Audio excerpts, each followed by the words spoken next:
चातक। चातक जो होता है वो सुबह सुबह बोलना शुरू करता है, और अगर ध्यान से सुनो तो वो ऐसा बोलता है, प्यासा हूं प्यासा हूं प्यासा हूं। जब बोलता है तो ऐसे लगता है प्यासा हूं बोल रहा है। तो हमारे श्री डोंगरे जी महाराज कहते थे चातक पक्षी के विषय में कि जब वो प्यासा हूं चिल्लाता है तो सारे पशु पक्षी उसको कहते हैं, तो सुबह सुबह चिल्लाना शुरू करता है, नदियां हैं ना, पोखर तालाब है, क्यों नहीं पीता पानी, क्यों रोता रहता है प्यासा हूं। तो चातक कहता है, इनसे मेरी प्यास नहीं बुझेगी तो कब प्यास बुझेगी? बोले, काले काले मेघ जब आएंगे और गरज करके जब बरसेंगे तो प्रथम वर्षा की बूंद जब गिर रही होगी उसको मैं अपनी चोंच में लूंगा, तब मेरी प्यास बुझेगी। मतलब उसके सामने प्यास बुझाने के बहुव्यंजन कर दिए जाएं, लेकिन उसकी प्यास केवल आकाश का स्वाति का जल ही बुझा सकता है। तो श्रोता का लक्षण कैसा? चाहे उसको प्रसन्न करने के, उसको एंटरटेन करने के, उसको आनंद देने के अनेक साधन उसके सामने रख दिए जाएं, लेकिन वो सब छोड़ करके कथा में ही जाए, बोले मेरी प्यास तो कथा बुझाएगी, मेरी जो हृदय की स्थिति है उसको आनंद कथा दे सकती है। ये प्रवर श्रोता।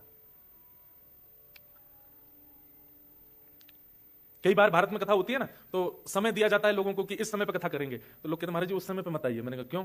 उस समय पे हमारे सिटी में कोई हॉलीवुड सिंगर, कोई बॉलीवुड सिंगर आ रहा है, कोई ऐसे। वो बोले महाराज जी पूरी जनता वहां जाएगी। अरे मैंने कहा जान दो, कथा में प्रवर श्रोता आएंगे, जिनको कथा से ही है जीवन, वो आएंगे। तो प्रवर श्रोता का प्रथम लक्षण चातक। प्रवर श्रोता का दूसरा लक्षण क्या है? हंस। हंस का स्वरूप होता है कि वो दूध और पानी को अलग अलग कर देता है। दूध पी जाएगा, पानी छोड़ देगा। अगर दूध और पानी मिले हुए हों तो दुनिया की कोई ताकत दूध को पानी से अलग नहीं कर सकती अगर दोनों मिल जाएं। लेकिन हंस का यह स्वरूप है कि वो चोंच डालेगा और दूध पी जाएगा, पानी छोड़ देगा। श्रोता कैसा हो कि वक्ता अपनी कथा में जल भी प्रवाहित कर रहा है, दूध भी प्रवाहित कर रहा है, तो श्रोता को केवल दुग्ध ग्रहण करना है जो उसके योग्य है। चातक, हंस, और तीसरा आता है मीन, मछली। मछली को आप कहो पानी से निकाल करके चल, तो उसको दूध में रख देंगे, दूध महंगा आता है, पानी सस्ता है। मछली से आप निवेदन करो, चलो जल से निकल जाओ बाहर, गन्ने के रस में रहना शुरू करो, वो ज्यादा महंगा है, मछली मर जाएगी, लेकिन पानी नहीं छोड़ सकती। कोई भगवत चर्चा से भी अधिक कितना भी रसपक्ष आपके सन्मुख प्रस्तुत कर दे, पर आप भगवत चर्चा का त्याग ना करो। ये मीन, चातक, हंस, मीन और सुख। सुख यानी कि तोता। बोलो तोता राम राम, तोता बोलता है राम राम।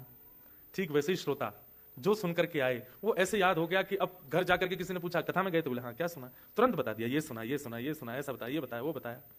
पर मोस्टली क्या होता है, घर गए, कथा में गए, क्या हुआ था, कुछ नहीं, वो आई थी, बगल वाली भी आई थी, वहां पे वो भी आई थी, ऐसी वाली साड़ी पहन के आई थी, वो भैया भी आए थे वहां वाले, वो मंदिर वाले पुजारी जी भी आए थे, वो भी आए थे, अरे वो नहीं है, वो उनके पास वो वाली गाड़ी है, ये सब बातें, ये देख के आए कथा में।